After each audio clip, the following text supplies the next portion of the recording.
Yazid ৩.৫ বছর ক্ষমতায় রাসূল আরবীর রওজা মুবারক মদিনাতুত তৈয়্যিবায় হামলা করেছে। নাউজুবিল্লাহ। আরো জোরে নাউজুবিল্লাহ। কোথায়? মদিনায়। ইয়াজিদ মদিনায় হামলা করেছে। আপনারা তো ইতিহাস না জানার কারণে আমার দেশের কিছু তরুণ যুবক ইউটিউব দেখে দেখে তারা ইয়াজিদের পক্ষটা আছে না নাই? আছে। সাবধান, মুরব্বি যারা, আপনার ছেলে, আপনার মেয়ে, আপনার নাতি কোন পথে হাঁটছে আপনি নিজেও জানেন না। আপনার কষ্টের টাকা দিয়ে মোবাইল কিনে দিয়েছেন, এই সন্তান মোবাইল দেখে দেখে আজকে নষ্ট হয়ে যাচ্ছে, ঈমান হারা হয়ে যাচ্ছে। খেয়াল রাখা উচিত প্রতিটা বাপ মা।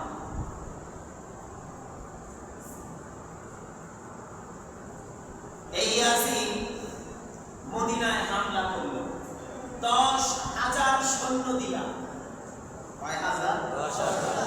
আবার বলেন ১০,০০০ সৈন্য পাঠালো মদিনায়।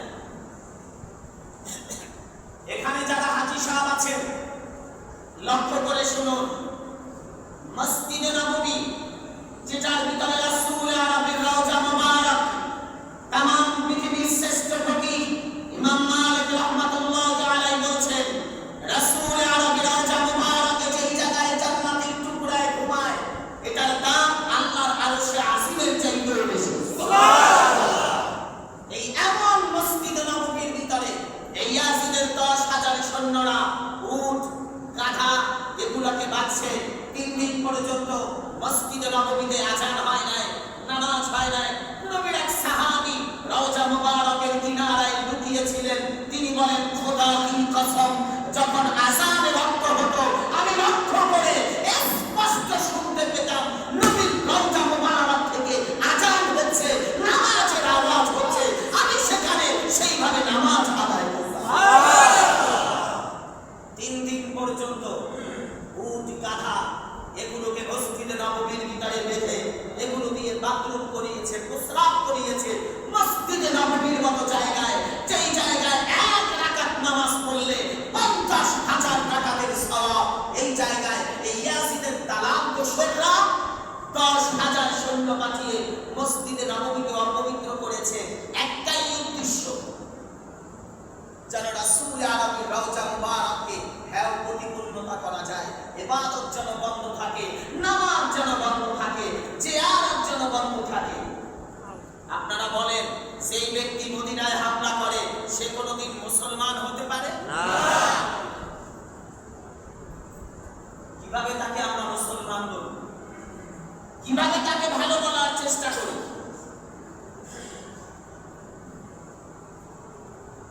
খোদা আমাদেরকে সঠিক বুঝ দান করুন। আমিন।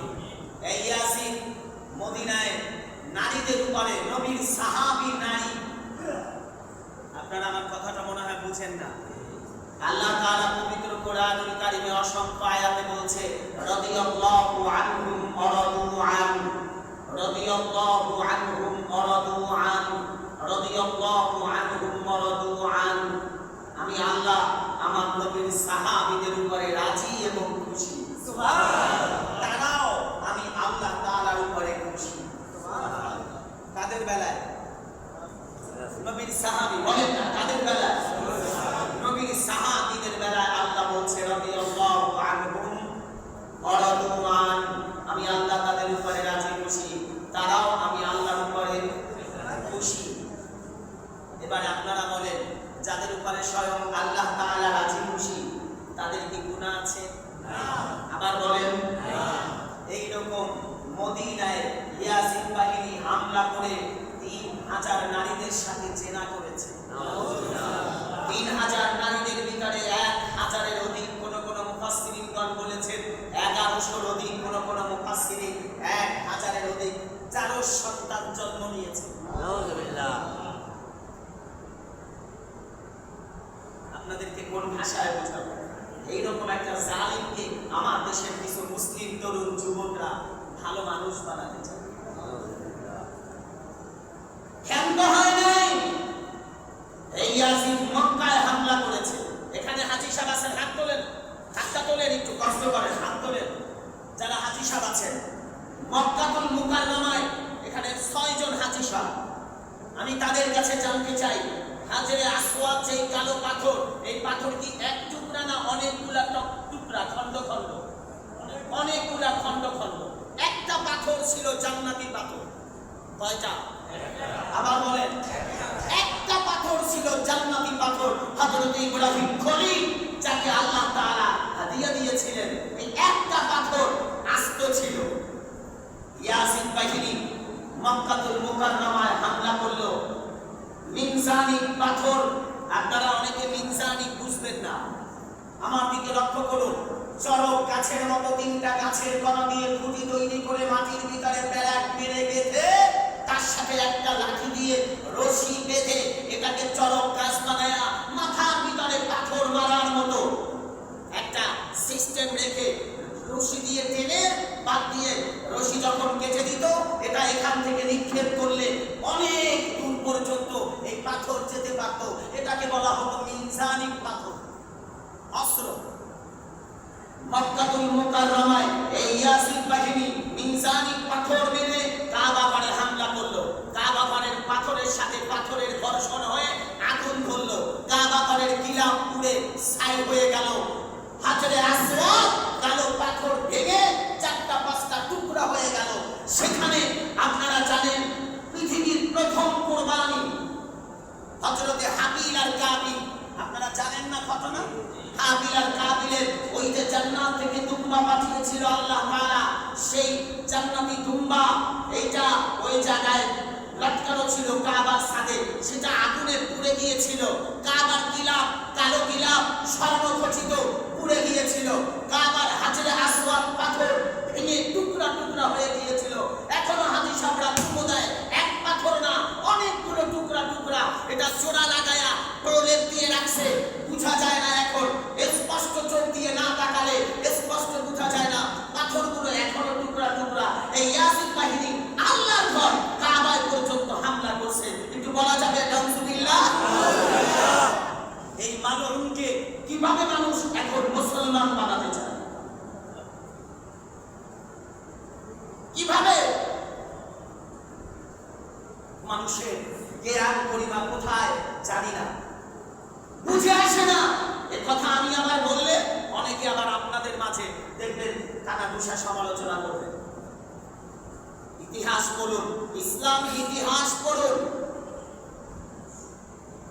পৃথিবীর বিখ্যাত সিরাত গ্রন্থ আল্লামা ইমাদউদ্দিন ইবনে কাসিম রাহমাতুল্লাহি আলাইহি আল বিদায়া ওয়ান নিহায়া 194 নম্বর পৃষ্ঠার ভিতরে এই ইতিহাসগুলো কোট করেছেন, যাকে পৃথিবীর সমস্ত আলেমরা মানে ইমাম ইমাদউদ্দিন ইবনে কাসিম আল বিদায়া ওয়ান নিহায়ার ভিতরে কোট করেছেন। ও জগতের মানুষ, ইয়াজিদের কারণে মুসলমানদের ভিতরে প্রায় 20,000 মুসলমানদেরকে অত্যাচার করেছে। বলবেন নাউজুবিল্লাহ। নাউজুবিল্লাহ। আরো জোরে নাউজুবিল্লাহ।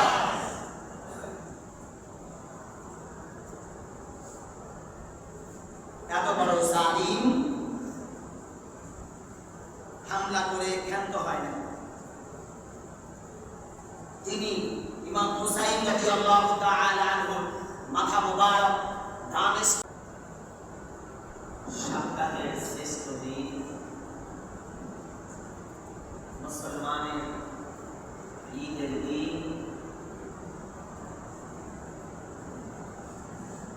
জুমার দিন, অসংখ্য মানুষের ভিতর থেকে আল্লাহ তাআলা আমাদেরকে যাচাই বাছাই করে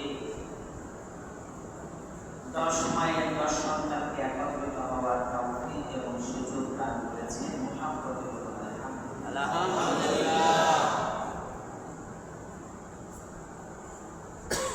সম্মানিত হাজির, গেল জুমাতে আমরা আলোচনার একটি বিষয় ছিলাম শুহাদায়ে কারবালার সমাপনী। 5টি জুমা ধারাবাহিক আলোচনা হয়েছে। আজকে আমি আপনাদের সামনে 5টি জুমা থেকে কি শিখলাম, কি বুঝলাম, কি নিলাম, এই বিষয়কে কেন্দ্র করে আপনাদের সামনে এক দুটি কথা তুলে ধরার চেষ্টা করব ইনশাআল্লাহ।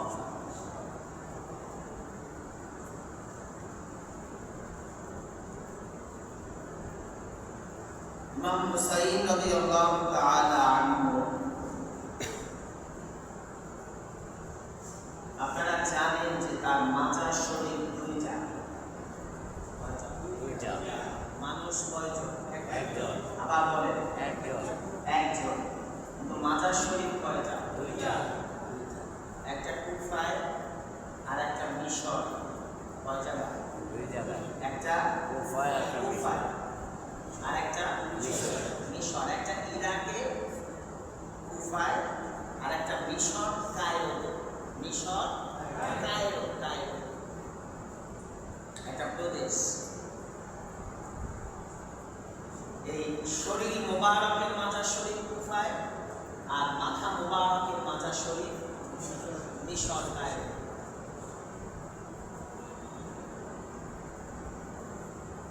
আল্লাহ তাআলার এটি কুদরত।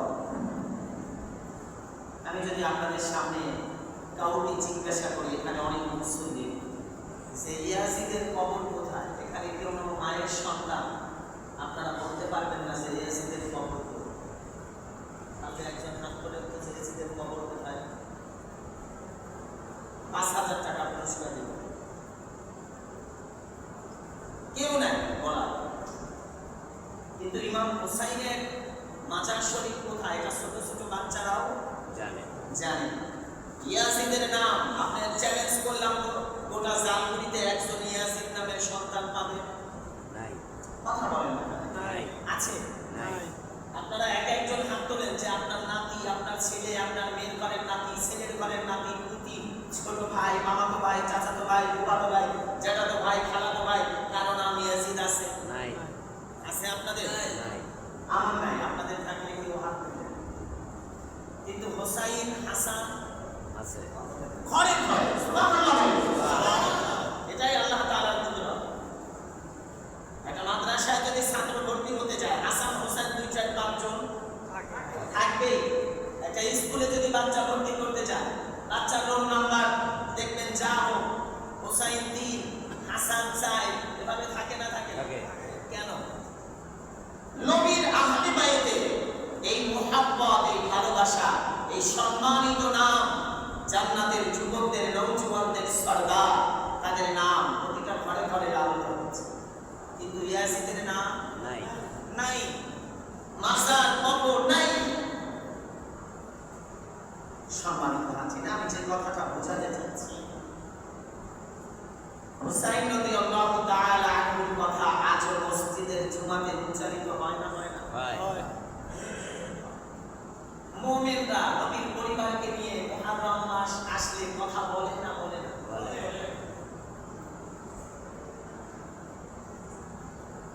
ইয়াজিদ ছিলেন একজন ফাসিক, যাকে পৃথিবীর অধিকাংশ মুফাসসিরিন কাফের বলেছেন। ইমাম হাম্বল রাহমাতুল্লাহি আলাইহি ডাইরেক্ট বলেছেন ইয়াজিদ ফাসিক না, কি কাফের, মালউন, লানাতুল্লাহি আলা ইয়াজিদ। সৃষ্টিকুলের লানত, আল্লাহ তাআলার লানত, নবীর পরিবারের লানত, সমস্ত সৃষ্টির লানতের নাম ইয়াজিদ। বলেন কি নাম? ইয়াজিদ। আর সৃষ্টিকুলের আরেকটা লানতের নাম ইবলিস, শয়তান। কি নাম? ইবলিস শয়তান। ইয়াজিদ ক্ষমতায় ছিল 3.5 বছর। কত? 3.5 বছর। বলেন, আবার বলেন। 3.5 বছর। 60 হিজরি থেকে 64 হিজরির 63 হিজরির মাঝামাঝি এই 3.5 বছর ইয়াজিদ ক্ষমতায় ছিল। এরপর ইয়াজিদ মারা গেছে। মরছে কিভাবে এটা জানেন? ইয়াজিদের শাস্তিটা কি হয়েছে জানেন?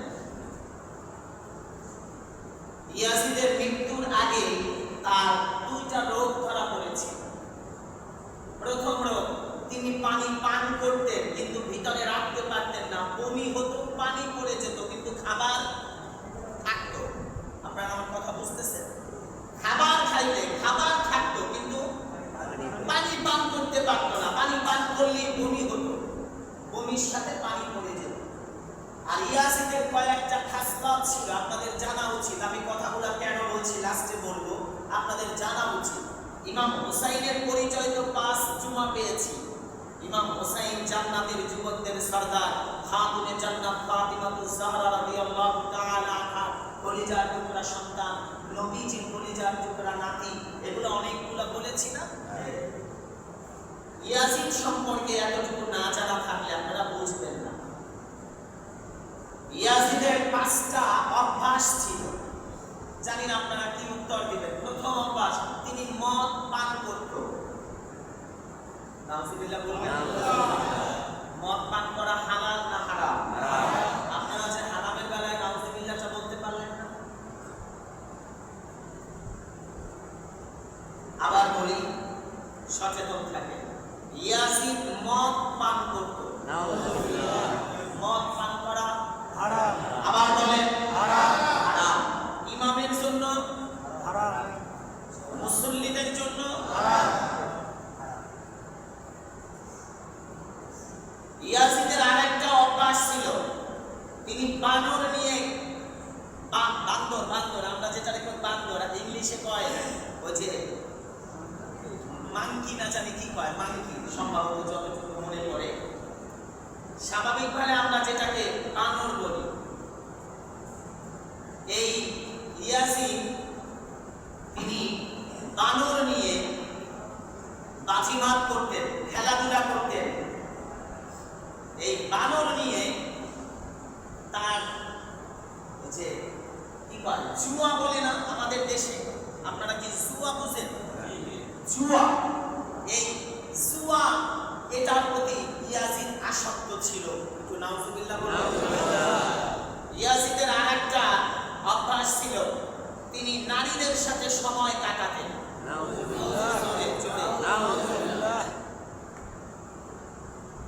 ইয়াজিদের আরেকটা সবচেয়ে মারাত্মক অভ্যাস ছিল, তিনি নামাজ ভঙ্গ করতেন, নামাজ আদায় করতেন না, নামাজ তরক করতেন। এই কারণে পৃথিবীর সব মুহাদ্দিসিন আসে বলছে, আর অধিকাংশ মুহাদ্দিসিন কাফের হয়েছে। নামাজ যে তরক করে তাকে কি বলে? ফাসিক। কিন্তু যিনি ঈমান হারা হয়ে যায় তাকে কি বলে? আপনারা কি বুঝতে পারছেন? ইয়াজিদের এই অভ্যাসগুলো ছিল।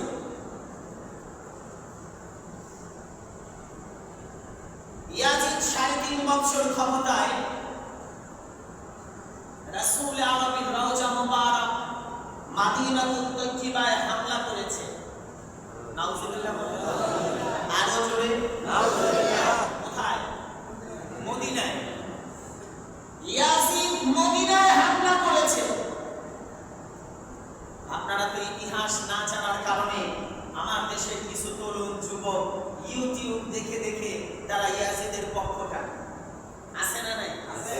সাবধান, মুরব্বি যারা, আপনার ছেলে, আপনার মেয়ে, আপনার নাতি কোন পথে হাঁটছে আপনি নিজেও জানেন না।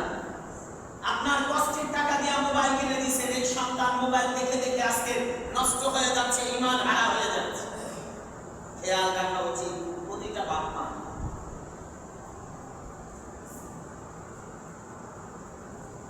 এই ইয়াজিদ মদিনায় হামলা করল 10,000 সৈন্য দিয়া। কয় হাজার? 10,000। আবার বলেন 10,000 সৈন্য পাঠালো মদিনায়।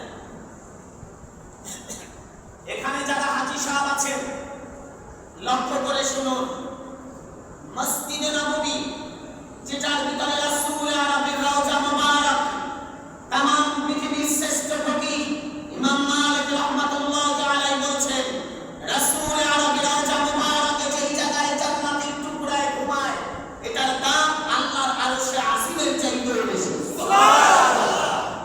এই এমন মসজিদে নববীর ভিতরে এই ইয়াজিদের 10,000 সৈন্যরা উট, গাধা এগুলোকে বাঁধছে। 3 দিন পর্যন্ত মসজিদে নববীতে আযান হয় নাই, নামাজ হয় নাই, কোনো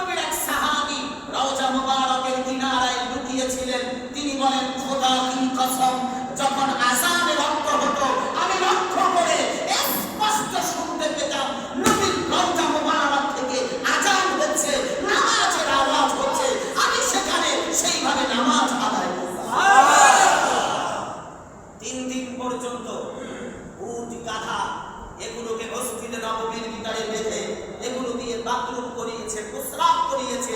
মসজিদে নববীর মতো জায়গায়, যেই জায়গায় এক রাকাত নামাজ পড়লে 50,000 রাকাতের সওয়াব, এই জায়গায় এই ইয়াজিদের দালাল দোসররা 10,000 সৈন্য পাঠিয়ে মসজিদে নববীকে অপবিত্র করেছে।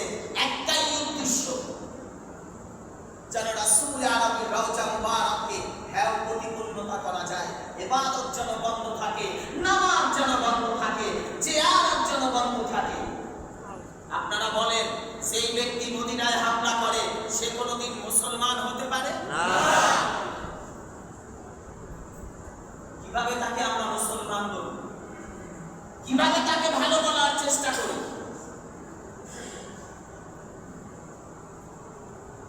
খোদা আমাদেরকে সঠিক বুঝ দান করুন। আমিন। এই ইয়াসিন মদিনায় নারীদের উপরে, নবীর সাহাবী নারী, আপনারা আমার কথাটা মনে হয় বুঝেন না। আল্লাহ তাআলা পবিত্র কোরআনুল কারীমে অসংখ্য আয়াতে বলছে, রাদিয়াল্লাহু আনহুম ওয়া রাদু আন, রাদিয়াল্লাহু আনহুম ওয়া রাদু আন, রাদিয়াল্লাহু আনহুম ওয়া রাদু আন। আমি আল্লাহ আমার নবীর সাহাবীদের উপরে রাজি এবং খুশি। সুবহানাল্লাহ। তারাও আমি আল্লাহ তাআলার উপরে খুশি। সুবহানাল্লাহ। কাদের বেলায়? নবীর সাহাবী। বলেন না কাদের বেলায়? নবীর সাহাবীদের বেলায় আল্লাহ বলছে, রাদিয়াল্লাহু আনহুম ওয়া রাদু আন, আমি আল্লাহ তাদের উপরে রাজি খুশি, তারাও আমি আল্লাহর উপরে খুশি। এবারে আপনারা বলেন, যাদের উপরে স্বয়ং আল্লাহ তাআলা রাজি খুশি তাদের কি গুনাহ আছে? না। আবার বলেন না। এই রকম মদিনায় ইয়াজিদ বাহিনী হামলা করে 3,000 নারীদের সাথে জিনা করেছে। নাউজুবিল্লাহ। 3,000 নারীদের ভিতরে 1,000-এর অধিক কোন কোন মুফাসসিরিনগণ বলেছেন, 1100-র অধিক কোন কোন মুফাসসিরিন, 1,000-এর অধিক চারো সন্তান জন্ম নিয়েছে। নাউজুবিল্লাহ। আপনাদেরকে কোন ভাষায় বোঝাবো? এইরকম একটা জালিমকে আমার দেশের কিছু মুসলিম তরুণ যুবকরা ভালো মানুষ বানাতে চায়। ক্ষান্ত হয় নাই। এই ইয়াজিদ মক্কায় হামলা করেছে। এখানে হাজী সাহেব আছেন, হাত তোলেন, হাতটা তোলেন, একটু কষ্ট করেন, হাত তোলেন যারা হাজী সাহেব আছেন। মক্কাতুল মুকাররমায় এখানে 6 জন হাজী সাহেব। আমি তাদের কাছে জানতে চাই, হাজরে আসওয়াদ যেই কালো পাথর, এই পাথর কি এক টুকরা না অনেকগুলা টুকরা, খন্ড খন্ড? অনেকগুলা খন্ড খন্ড। একটা পাথর ছিল জান্নাতি পাথর। কয়টা? আবার বলেন, একটা পাথর ছিল জান্নাতি পাথর। হযরত ইব্রাহিম খলিল, যাকে আল্লাহ তাআলা হাদিয়া দিয়েছিলেন, এই একটা পাথর আস্ত ছিল।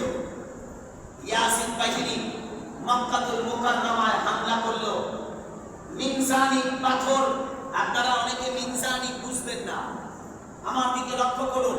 চড়ক গাছের মতো 3টা গাছের কণা দিয়ে খুঁটি তৈরি করে মাটির ভিতরে প্যারাক মেরে বেঁধে তার সাথে একটা লাঠি দিয়ে রশি বেঁধে এটাকে চড়ক গাছ বানায়া মাথার ভিতরে পাথর মারার মতো একটা সিস্টেম রেখে রশি দিয়ে টেনে বাদ দিয়ে রশি যখন কেটে দিত, এটা এখান থেকে নিক্ষেপ করলে অনেক দূর পর্যন্ত এই পাথর যেতে পারত। এটাকে বলা হতো মিনজানি পাথর, অস্ত্র। মক্কাতুল মুকাররমায় এই ইয়াজিদ বাহিনী মিনজানি পাথর মেরে কাবা ঘরে হামলা করলো। কাবা ঘরের পাথরের সাথে পাথরের ঘর্ষণ হয়ে আগুন ধরলো। কাবা ঘরের গিলাফ পুড়ে ছাই হয়ে গেল। হাজরে আসওয়াদ কালো পাথর ভেঙে 4টা-5টা টুকরা হয়ে গেল। সেখানে আপনারা জানেন পৃথিবীর প্রথম কুরবানি হযরতে হাবিল আর কাবিল। আপনারা জানেন না ঘটনা? হাবিল আর কাবিলের ওই যে জান্নাত থেকে দুম্বা পাঠিয়েছিল আল্লাহ তাআলা, সেই জান্নাতি দুম্বা এইটা ওই জায়গায় লটকানো ছিল কাবার ছাদে, সেটা আগুনে পুড়ে গিয়েছিল। কাবার গিলাফ, কালো গিলাফ স্বর্ণখচিত পুড়ে গিয়েছিল। কাবার হাজরে আসওয়াদ পাথর ভেঙে টুকরা টুকরা হয়ে গিয়েছিল। এখনো হাজী সাহেবরা চুমো দেয়, এক পাথর না, অনেকগুলো টুকরা টুকরা। এটা জোড়া লাগায়া প্রলেপ দিয়ে রাখছে, বোঝা যায় না এখন। স্পষ্ট চোখ দিয়ে না তাকালে স্পষ্ট বোঝা যায় না, পাথরগুলো এখনো টুকরা টুকরা। এই ইয়াজিদ বাহিনী আল্লাহর ঘর কাবায় পর্যন্ত হামলা করছে। একটু বলা যায় যাবে। নাউজুবিল্লাহ। এই মালউনকে কিভাবে মানুষ এখন মুসলমান বানাতে চায়, কিভাবে মানুষের জ্ঞান পরিমাপ কোথায় জানি না, বুঝে আসে না। এ কথা আমি আবার বললে অনেকে আবার আপনাদের মাঝে দেখবেন কানাঘুষা সমালোচনা করবে। ইতিহাস পড়ুন, ইসলাম ইতিহাস পড়ুন। পৃথিবীর বিখ্যাত সিরাত গ্রন্থ আল্লামা ইমাদউদ্দিন ইবনে কাসিম রাহমাতুল্লাহি আলাইহি আল বিদায়া ওয়ান নিহায়া 194 নম্বর পৃষ্ঠার ভিতরে এই ইতিহাসগুলো কোট করেছেন, যাকে পৃথিবীর সমস্ত আলেমরা মানে ইমাম ইমাদউদ্দিন ইবনে কাসিম আল বিদায়া ওয়ান নিহায়ার ভিতরে কোট করেছেন। ও জগতের মানুষ, ইয়াজিদের কারণে মুসলমানদের ভিতরে প্রায় 20,000 মুসলমানদেরকে অত্যাচার করেছে। বলবেন নাউজুবিল্লাহ। নাউজুবিল্লাহ। আরো জোরে নাউজুবিল্লাহ।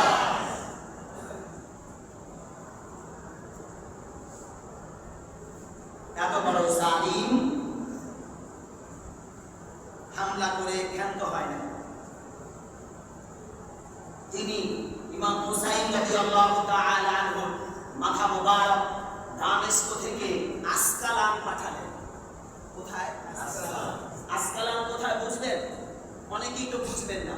আসকালান হলো ফিলিস্তিনের একটা জায়গা, একটা প্রদেশ। মিনা বাজারের সঙ্গেই একটা জায়গার নাম আসকালান। এই আসকালানে কিছু নবীর আওলাদের মুহাব্বতের মানুষ ছিল। তারা বলল, আমরা তাহলে আমাদের ওখানে নিয়ে যাই। আপনি যেহেতু এদিকে মাটি দিতে চান না, আপনি দামেস্কের বাজারে ঝুলাইয়া রাখছেন। কার মাথা? হুসাইনকে, নবীজির নাতি। বুঝেন না তো? এটা এই মর্যাদা না বোঝা পর্যন্ত আপনি মুহাব্বত বুঝবেন না।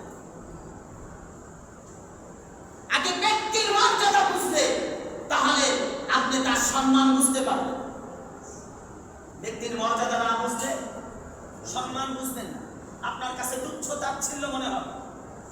আমাদের দেশে এখনো তো অনেক ওলামায়ে কেরাম আমরা নবীর মিম্বরে বসে বলি, নবী আমার ভাইয়ের মতো। এর কাছে নবীর মুহাব্বত কোথা থেকে আসবে বলেন তো? আমার বড় ভাই কি আমার জুতা টানবে? কথা বলেন না, টানবে না। আবার টানবে কখন? আমার বড় ভাই যখন, আমার ছোট ভাই যখন বুঝবে না এই ব্যক্তি একজন আলেম, মসজিদের ইমাম, সম্মানী ব্যক্তি, তার জুতাটা বহন করবে। ঠিক কিনা বলেন? ওস্তাদদের জুতা ছাত্ররা বহন করে কেন? ওস্তাদের সম্মান বোঝার কারণে। আপনি বলেন তো কতজন নেতা পাবেন যার জুতা সাধারণ শ্রমিকরা টানে? নাই। এটা আদব, এটা মুহাব্বত, এটা তাজিম, এটা তাওকীর, এটা ইশক, এটা মাকাম। যার অন্তরে যত মুহাব্বত, বিনয়ী, আল্লাহ তার ভিতরে তত জ্ঞান, আর তার ভিতরে তত আল্লাহ আল্লাহর রাসূলের প্রতি মুহাব্বত তৈরি করে দেয়। নরম দিল ব্যতীত কারো অন্তরে নবীর মুহাব্বত ঢুকতে পারে না। আবার বলেন, নরম দিল ব্যতীত নবীর মুহাব্বত আল্লাহ কারো অন্তরে দেন না। দিল লাগবে কি? বলেন বলেন, নরম। আপনি দেখবেন যে ব্যক্তি বলে নবীর এই কথা কি, এই কথা কি জায়েজ, এই কথার কি দলিল আছে, আপনি দেখবেন এদের অন্তর পশুর চেয়েও খারাপ, হিংস্র হয়, হিংস্র। আল্লাহ কোরআনে বলছে, উলাইকা কাল আনআমি বাল হুম আদাল। এরা চতুষ্পদ জানোয়ারের চেয়েও খারাপ। বলেন কোন পথ? অথচ আল্লাহ বলেন আশরাফুল মাখলুকাত মানুষ, সৃষ্টির সেরা। আবার কোরআনে বলছে কি, উলাইকা কাল আনআমি বাল হুম আদাল। এরা চতুষ্পদ জানোয়ারের চেয়েও খারাপ। অথচ মানুষ কি সৃষ্টি? সবাই বলেন মানুষ সৃষ্টি। আল্লাহ কোরআনে সূরা 3 এর ভিতরে কি বলছেন? ওয়াত্তিন, তিনের কসম, ওয়াসাইতুন, জাইতুনের কসম, ওয়াতুরি সিনিন, ওয়া হাদাল বালাদিল আমিন। যে জমিনে নবী হাঁটাহাঁটি করতেন, কেউ কেউ বলছেন এটা, আবার কেউ বলছে তীর পর্বতের কসম, তুর। আমার মুসা কালিমুল্লাহ যে পাহাড়ে গিয়ে আল্লাহর সাথে কথা বলতেন, ওটার নাম কি? তুরে সাইনা। এটার কসম। এরপরে আল্লাহ বলছেন, লাকাদ খালাকনাল ইনসান আমি মানুষকে সবচাইতে সুন্দর করে সৃষ্টি করেছি। আরো জোরে মানুষকে কি করে সৃষ্টি করেছে? সবচেয়ে সুন্দর করে আল্লাহ মানুষকে সৃষ্টি করেছে। লাকাদ খালাকনাল ইনসানা ফি আহসানি তাকওয়িম। আমি আল্লাহ মানুষের চেহারা নিজের কুদরতি হাত দিয়ে বানিয়েছি। সুবহানাল্লাহ। খুব সুন্দর। এটা আমি আল্লাহ তাআলার স্পেশাল কুদরত। একটু বলবেন সুবহানাল্লাহ। এই মানুষ সম্পর্কে আল্লাহ তাআলা বলতে গিয়ে বলেন উলাইকা কাল আনআমি বাল হুম আদল উলাইকা হুমুল ফাসিলুন। আল্লাহ তাআলা বলেন এই মানুষ চতুষ্পদ জানোয়ারের চেয়েও খারাপ। কখন? যখন দ্বীন বুঝে না, ইসলাম বুঝে না, কোরআন বুঝে না, নবী বুঝে না, তখন এটা শ্রেষ্ঠ মানুষ থাকে না, এটা সবচাইতে নিকৃষ্ট হয়ে যায়। সম্মানিত হাজির, মানুষের বড় দাম। শেরে খোদা আলী রাদিয়াল্লাহু তাআলা আনহু বলছেন মানুষের দাম কেন জানো? আল্লাহ তো আরশও বানাতেন না যদি মানুষ না বানাতেন, তাই মানুষের অন্তর আল্লাহর আরশের মতো দাম। সুবহানাল্লাহ। বোঝার চেষ্টা করুন আমার মুসল্লি বাবারা ভাইরা। আসকালা বলতেছিলাম ফিলিস্তিনের একটা শহরের নাম আসকালা। একটু মনোযোগ। এই আসকালানের উদ্দেশ্যে ইয়াসিন ঘোষণা দিল আমার দামেস্কের বাজারের মেইন গেট থেকে মাথা নামাও, নামিয়ে তোমরা আসকালা নিয়ে যাও। 3 দিন 3 রাত হয়ে গেছে, কবরস্থ করে না। বলেন না কবরস্থ করে না। আপনারা তো জালিমদের অনেকগুলা তক্কা, অনেকগুলা জালিমদের ক্যাটালগ দেখছেন। এইরকম জালিমের ক্যাটালগ দেখছেন? ছোট 6 মাসের দুধের বাচ্চার মাথা কাইটা শরীর থেকে আলাদা কইরা বল্লমে নিছে। বলেন তো এতটুকু বাচ্চার অপরাধটা কি ছিল? নবীর পরিবার তাই, নবীর আহলে বাইত তাই।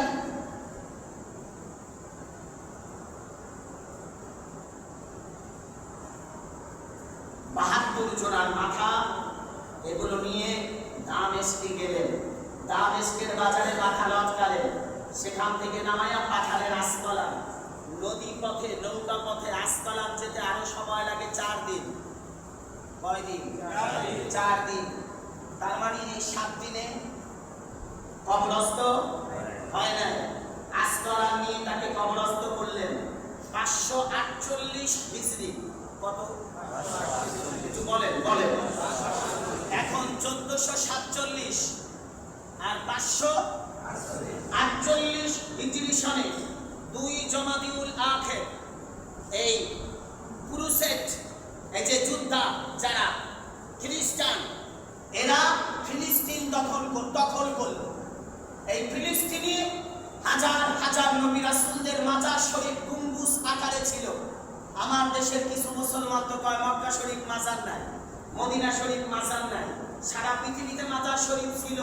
এই ইহুদি খ্রিস্টানদের দালালরা যখন ক্ষমতায় আসছে, এগুলো ভেঙে ভেঙে চুরমার করে দিয়েছে। আমার বাসায় একটা কিতাব আছে, ইন্নাহা ফাতিমাতুজ জাহরা। একটা কিতাবের নাম ইন্নাহা ফাতিমাতুজ জাহরা। আপনাদের এখানে যারা অনেক মুসল্লি ইউটিউবে নেটে সার্চ দিলেও কিতাবটার নাম পাবেন। এই কিতাবটা 1 থেকে 16 পৃষ্ঠা পর্যন্ত খাতুনে জান্নাত ফাতিমাতুজ জাহরা রাদিয়াল্লাহু তাআলা আনহা তার জান্নাতুল বাকিতে তার মাজার শরীফে স্পষ্ট। সুবহান। এখন গেলে কোন হাজী সাহেব বলতেই পারবে না ফাতিমাতুজ জাহরার মাজার কোনটা। অসংখ্য হাজী সাহেব 5 বার 7 বার উমরায়, 3 বার 4 বার হজে গিয়েছে, ফাতিমার মাজার খুঁজে পায় না। কারণ ওখানের যারা এখন দারোয়ান তারাও জানে না, এটা বিলুপ্ত করে দিয়েছে যাতে ফাতিমাতুজ জাহরার প্রতি মুহাব্বত সিনায় ঢুকাতে না পারে, নিশ্চিহ্ন করে দিয়েছে। একটু ইতিহাস ঘাটুন, পড়াশোনা করুন। সম্মানিত হাজির, বোঝার চেষ্টা করুন। 548 হিজরিতে হযরত আব্বাস রাদিয়াল্লাহু তাআলা আনহুর মাজার শরীফ ছিল। নবীর সন্তান ইমাম কাসেম, ইমাম তাহের তৈয়বের মাজার শরীফ ছিল। আমির হামজা রাদিয়াল্লাহু তাআলা আনহুর মাজার শরীফ উহুদ যুদ্ধের পাহাড়ের উপরে ছিল। মাজার শরীফ গম্বুজ আকারে ছিল। সম্মানিত হাজির, এখনো অসংখ্য আউলিয়া কেরামদের নবী রাসূলদের মাজার শরীফ আছে না নাই? আছে। এগুলো ভেঙে দিল ওই ক্রুসেডাররা। তারা ফিলিস্তিন দখল করল। গোটা ফিলিস্তিনের প্রায় 3000 নবী রাসূল সাহাবী তাদের মাজার শরীফ ভেঙে পুড়িয়ে দিল। তখন একটা ঘোষণা আসলো যে আসকালানে ইমাম হুসাইন রাদিয়াল্লাহু তাআলা আনহুর মাজার শরীফ, মাথা মোবারকের শরীরের মাজার কোথায়? আরে কথা বলেন, ইরাক। আপনারা কি ঘুমান? ইরাক গুফায়। আর মাথা মোবারকের মাজার আসকালান। তখন এখন তো মিশরের কায়রোতে মাথা মোবারককে তারা তুলে তারা বিকৃতি করবে। এই ঘটনা শুনে তখনকার মিশরের গভর্নর ছিল মুজাফফর বিন নাসির, একজন মুসলিম গভর্নর। তিনি ঘটনাটা শুনে বাদশার কাছে দরখাস্ত করলো, এই ঘটনা। তারা ঘোষণা দিল ক্রুসেডারদের কাছে একটা চিঠি লেখো এই মর্মে। তারা চিঠি লিখলো, ক্রুসেডাররা উত্তর দিল, আমরা তোমাদেরকে মাজার শরীফ এই ইমাম হুসাইনের মাথা দিতে পারি, তবে 30,000 স্বর্ণ মুদ্রা দিলে। কত? আরো বলেন, আরো জোরে বলেন। 30,000 স্বর্ণ মুদ্রা। বুঝেন? আজ থেকে 1000 প্রায় 950 বছর আগে 30,000 স্বর্ণ মুদ্রার দাম কত দাম? একটা স্বর্ণ মুদ্রা দিয়ে একজন গোলাম কেনা যেত, একটা মানুষকে সারা জীবনের জন্য কেনা যেত। হযরত বিলাল রাদিয়াল্লাহু তাআলা আনহুকে 3.5 দিরহাম দিয়ে কিনছে। দিনার না, দিরহাম স্বর্ণ রূপার টাকা, আর দিনার স্বর্ণের টাকা। আমরা তো এগুলো অনেকে জানি না। 30,000 স্বর্ণ মুদ্রা এই ক্রুসেডাররা দাবি করলো। কত হাজার? 30,000। আবার বলেন 30,000। মিশরের গভর্নর বলল, মাশাআল্লাহ, 30,000 নয়, 30 লাখ হলেও আমরা এটা খরিদ করব। সুবহানাল্লাহ। মিশরের গভর্নর কাফেলা তৈরি করলো, পায়ের জুতা খুলে ফেললো, সবুজ রঙের জামা পরলো, স্বর্ণ খচিত সবুজ রঙের একটা সিন্দুক বানালো। সুবহানাল্লাহ। এই সিন্দুক বানায়া রওনা দিল। কোথায়? আসকালান। বলেন কোথায়? আসকালান। মিশর কই? আসকালান কই? ফিলিস্তিন কই? মিশর কই? সিন্দুক বানায়া রওনা দিল আসকালানে। আসকালানে গিয়ে মাথা মোবারক তুললেন। খোদা কি কসম, মিশরের বাদশা ডেকে বললেন, আল্লাহি রাব্বিল কাবা, আল্লাহর কাবা ঘরের মালিক আল্লাহর কসম, কাবার মালিক আল্লাহর কসম, কাবার মালিক আল্লাহর কসম, আমি এত বছর পরে 61 হিজরির মাথা মোবারক 548 হিজরিতে তোলার পরেও দেখলাম সেখান থেকে রক্তের ফোঁটা ঝরঝর করে পড়ে, চেহারা নুরানি, শরীর থেকে মাথা মোবারক থেকে মিষ্ক আম্বরের ঘ্রাণ বের হচ্ছে। সুবহানাল্লাহ। তুললেন, জাফরান দিয়ে চেহারা মুখমণ্ডল পরিষ্কার করলেন, রক্ত টপ টপ টপ টপ করে এখনো ঝরছে। তুলে ওই সবুজ রঙের স্বর্ণখচিত সিন্ধুকে বললেন, পায়ের জুতা নাই, সুন্দরভাবে মাথায় নিলেন। বাদশা নিচে মাথায় নিলেন, নিয়ে সেখান থেকে পায়ে হেঁটে রওনা দিয়ে মিশরে এসে পৌঁছালেন। মিশরে এসে কায়রোতে একটা মসজিদ বানালেন। সুবহানাল্লাহ বলবেন। আপনারা জানেন মসজিদে হুসাইন রাদিয়াল্লাহু তাআলা, যেখানে তার মাথা মোবারকের মাজার শরীফ। এখানে এনে গোটা মিশরে এলান করে দেওয়া হলো, নবীর দৌহিত্র ইমাম হুসাইনের মাথা মোবারক কেউ যদি জিয়ারত করতে চাও করতে পারো, দেখতে চাইলে দেখতে পারো। গোটা মিশরের অনেক অধিকাংশ মানুষ খালি পায়ে হেঁটে হেঁটে একদিক দিয়ে মাথা মোবারক দেখছে, আর একদিক দিয়ে বের হয়ে গেছে। 2 দিন পর্যন্ত এইভাবে জিয়ারত হয়েছে। তারপরে তাকে সেখানে কবরস্থ করলেন। তার পাশে একটি মাজার শরীফ নির্মাণ করলেন। সুবহানাল্লাহ। আরো জোরে সুবহানাল্লাহ। মসজিদ বানালেন, মসজিদে হুসাইন বানিয়ে। আপনারা জানেন তো যে উপরের গম্বুজটা স্বর্ণ দিয়ে বানানো। কি দিয়ে? স্বর্ণ। হ্যাঁ, বুঝিনি? আচ্ছা আচ্ছা, স্বর্ণ দিয়ে বানানো। এখন ইউটিউবের যুগ, নেটের যুগ, আপনারা ইন্টারনেট ঘাটলেও পেয়ে যাবেন, কম্পিউটার ল্যাপটপ ঘাটলে ইনশাআল্লাহ পেয়ে যাবেন। মিশরের আল আজহার বিশ্ববিদ্যালয়, আমাদের ওখান থেকে অনেক পৃথিবীর বিখ্যাত কিতাব প্রকাশিত, যে কিতাবগুলো থেকে আমরা বলছি। আমরা সরাসরি আমি মিশরে কখনো যাইনি, আমি মিশরের জামিউল আজহার বিশ্ববিদ্যালয় থেকে প্রকাশিত আল ফাকাহু আলা সাহাবিল আরাবিয়্যা, চার মাযহাবের শ্রেষ্ঠ একটা কিতাব, এই কিতাব থেকে 21, 22, 23 পৃষ্ঠা থেকে আপনাদেরকে মাসআলাগুলো শোনাচ্ছি। সম্মানিত হাজিরিন, একটি মসজিদ বানানো হলো, মসজিদ বানিয়ে নামাজের স্থান করে দেওয়া হলো, চতুর্দিকে মাঝখানে মাজার শরীফ রেখে দেওয়া হলো। এখনো ইমাম হুসাইন রাদিয়াল্লাহু তাআলা আনহুর মাজার শরীফ মিশরের কায়রোতে অবস্থিত। একটু বলবেন সুবহানাল্লাহ। আপনাদের কাছে জানতে চাই, নবীর পরিবার তাদের সাথে কি আমাদের কোনো বিদ্বেষ আছে? আবার বলেন, নবীর আহলে বায়তের সাথে আমাদের আপনাদের কারো কোনো বিদ্বেষ আছে? তাদের সাথে কোনো শত্রুতামি আছে? আমরা তাদের সম্মান কেন গাই? আল্লাহ তাআলা আদেশ করেছেন, নবী কামলিওয়ালা আদেশ করেছেন, হাদিসে মুবারাকায়, সুন্নাতে মুবারাকায়, কোরআনুল কারীম দ্বারা সাবিত, যার জন্য আমরা তাদের এই জীবনীগুলি শুনলে ঈমান তাজা হয়। মুনাফিকদের কথা শুনলে আমাদের অন্তরে ঘৃণা পয়দা হয়, যাতে আমি ওই মুনাফিক না হই। আর মুমিনের মর্যাদা শুনে যেন আমি মুমিন হতে পারি, এটার জন্য আপনাদেরকে পার্থক্যগুলো বোঝানো, যেন মুমিনের পরিচয় শুনে আমি মুমিন হতে পারি। কেন আমাদের মসজিদে 4 সাহাবীর জীবনী বলি? কেন 16 লক্ষ সাহাবীদের জীবনী বলি? যাতে আমি খারাপ, আমি মসজিদের ইমাম, আমার সকল কার্যক্রম ভালো নয়, আমি যেন তাদের জীবনী জীবনী বলে তাদের জীবনী ফলো করে আমি যেন ভালো হতে পারি। আর অপরদিকে আবু জাহেল, Utba, শাইবা, Abu Lahab, Umayya, মুগীরা, Walid, Abu Sufian, এদের মতো জালিমদের কথা কেন বলি? যে আমরা যেন আমাদের ঈমান আমল তাদের মতো বিক্রি করে না দেই। ইমাম হুসাইন রাদিয়াল্লাহু তাআলা আনহুর সম্মান 5টি জুমা বোঝানোর কারণ হলো ইমাম হুসাইন রাদিয়াল্লাহু তাআলা আনহু ছিলেন হকের উপরে, ইয়াজিদ যে বাতিল এটা বোঝানোর জন্য। তার মানে আমরা যত যাই হোক মিথ্যা বলবো না, বেহক পথে চলবো না, বাতিল হব না, আমরা ইনশাআল্লাহ হক পথে চলবো। বলেন ইনশাআল্লাহ। ইনশাআল্লাহ।